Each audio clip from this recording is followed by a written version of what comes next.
Hello, my name is Leroy Blevins. Welcome to Mysteries and Histories. Before we start this episode here, I'm hoping that all this stuff works again. Working on it all weekend, trying to get the mic set up and the volumes and everything else like that. So hopefully this will work. But anyway, in this episode here, what I want to do is I'm going to make this video here first before I make my next video, which will be about the next film, because I was going over some comments on my new videos I posted, and there's people saying, hey, go look at this person's website and all this other stuff, or this person. One, I'm asking you nicely, please don't post. I mean, if you want to talk about somebody or something like that, let the other person look it up and stuff. Do not post their websites or videos or anything on the comments down below, because I don't want no friction between other researchers and everything else, okay? Because a lot of them does intend to get upset when their sites are posted on somebody else's site or one thing or another. That's why I don't post nobody else's sites unless I get the permission to, or one thing or another. So if you're gonna make a comment about a person, that's fine and dandy, but let somebody else, when they want to look them up, let them go ahead and look them up, but just don't post their sites on my sites or anything else like that. Now, the reason why I want to show this video here and go into a little bit more detail and explain about things that people find in films and videos, especially in the JFK assassination, or even in the Nix film, or the Zapruder film, or anything else. Now, what people don't understand is when they're looking at film frames or anything, just like even a Nix film, when you find them, the film frames on the net, or from a video or anything else like that, what you're doing is you're using a 12th generation copy, okay?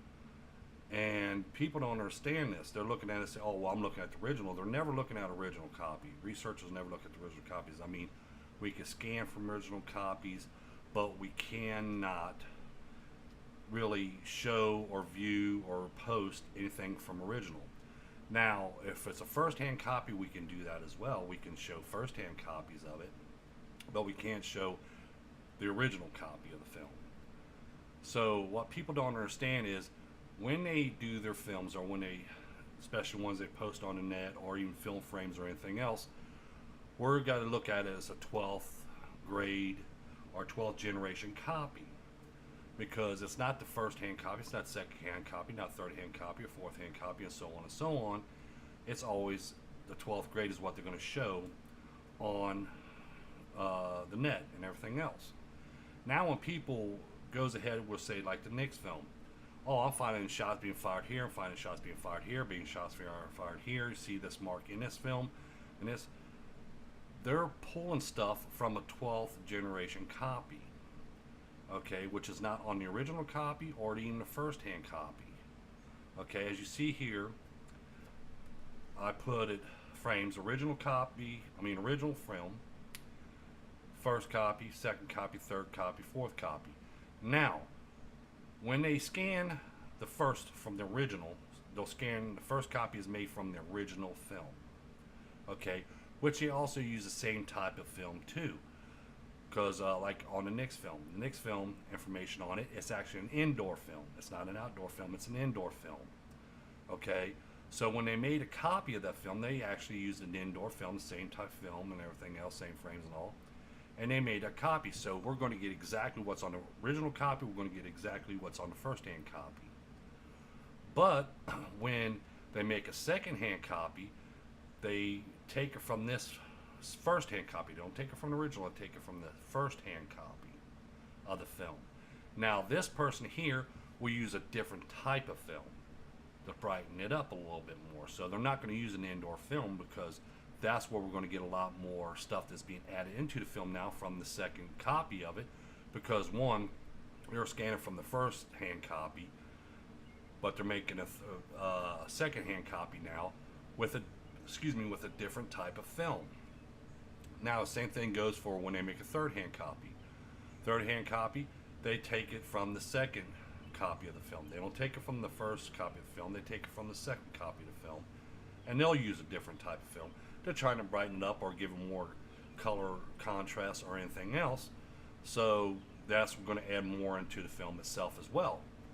Just like when they make a fourth hand copy, they'll take it from the third hand copy, which everything that was already added into the film is going to be seen in the fourth copy, and then so on and so on and so on until you get the 12th generation copy.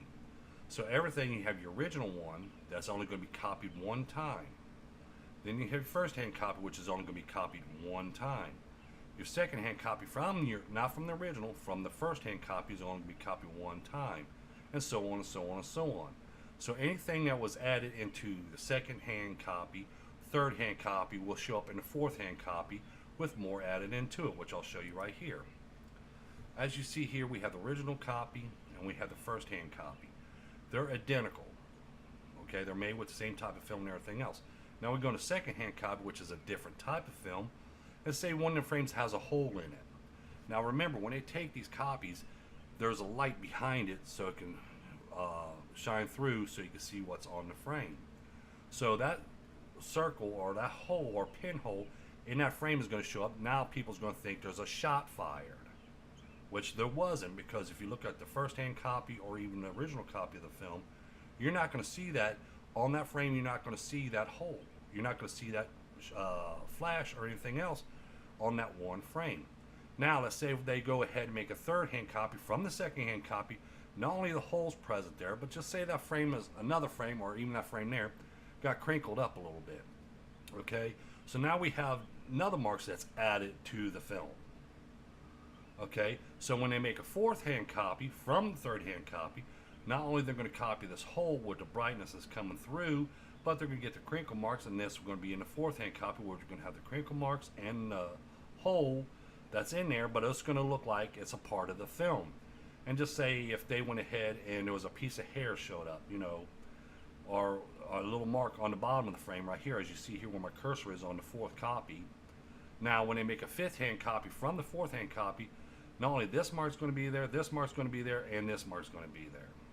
So see, this is the reason why I try and explain to people that when you do research, especially on the films or anything, you have to look what hands the film goes through, what generation copy that you're looking at, so you know if there was something added to it. Because when you go from the original film to your first hand copy, and then your third hand copy, fourth hand copy, fifth hand copy, 6th, 7th, 8th, 9th, 10th, 11th, 12th, there's a lot more stuff can be added into that film that's not there.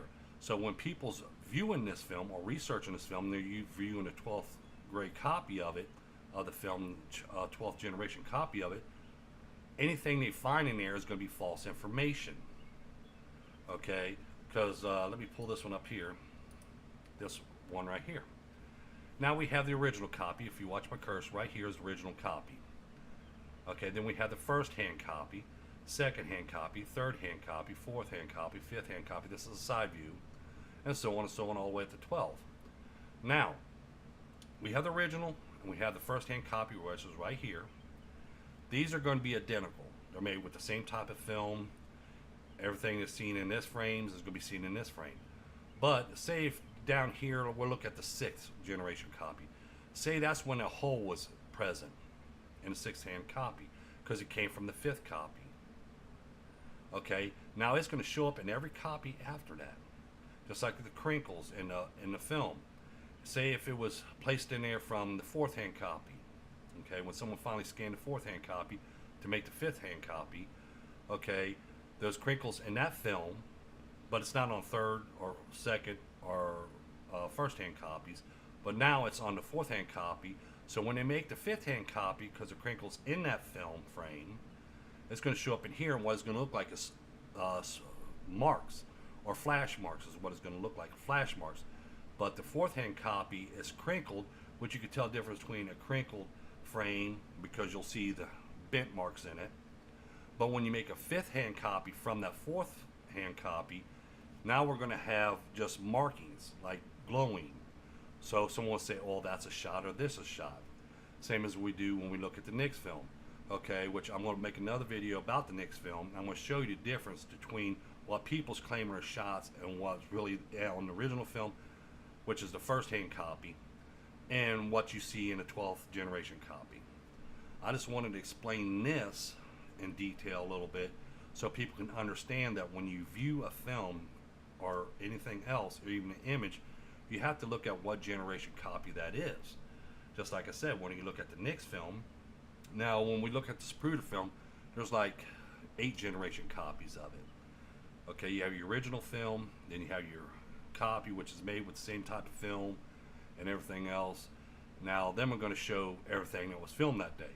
But when you go into second-hand generation, third-hand generation, fourth-hand generation, fifth-hand generation, sixth, and seventh, eighth, and on, there's going to be things added to that film because they're going to use different types of film. Not only going to use different types of film to bring out more color, more detail, but there's going to be marks on them frames and stuff like that, which go into the next copy of the film, next copy of the film.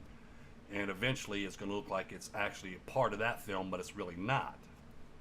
So, excuse me, I want to make this to explain that when people views the Nix film, Zapruder film, or any other film, you have to judge on what generation copy it is.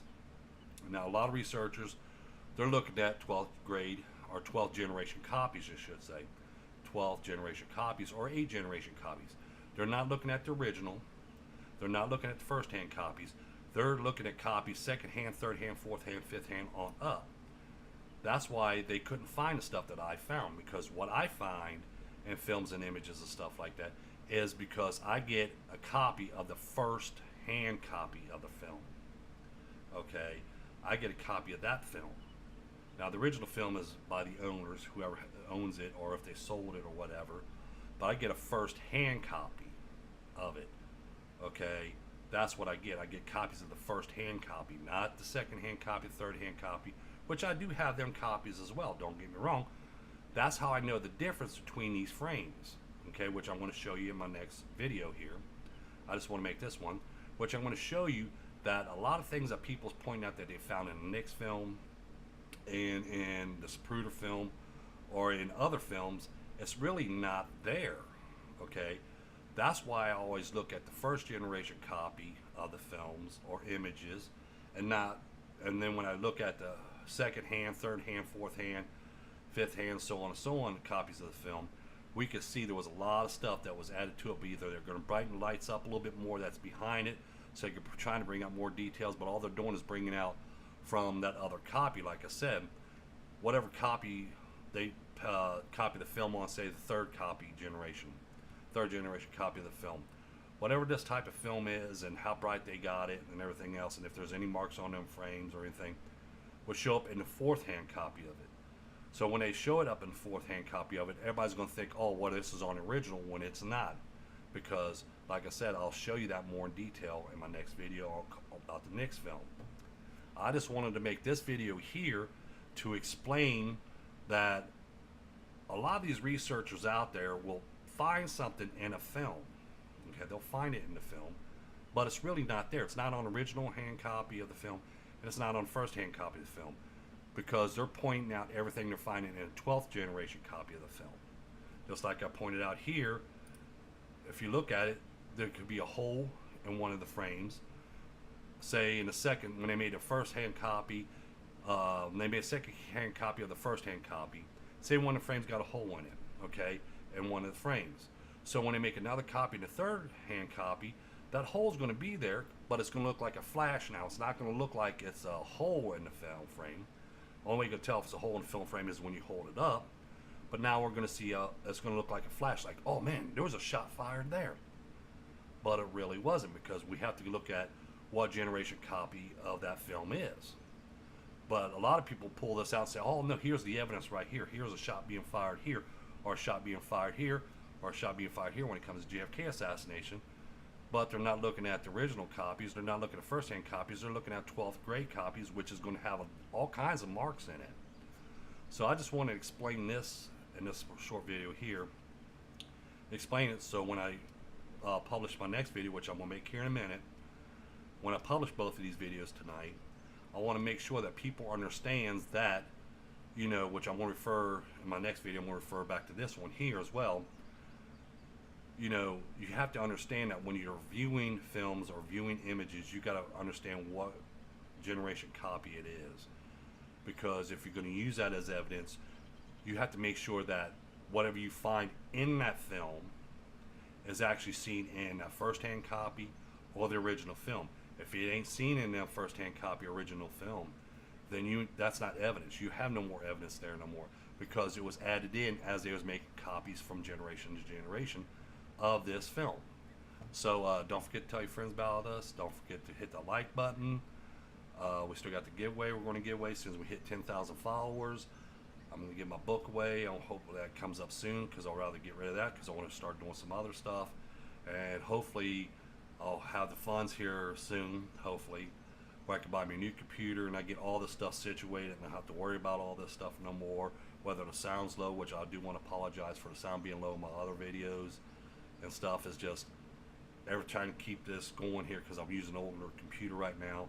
So like I said, don't forget to tell your friends about us. Don't forget to hit that like button. Don't forget to subscribe. And thank you, and you have a nice day.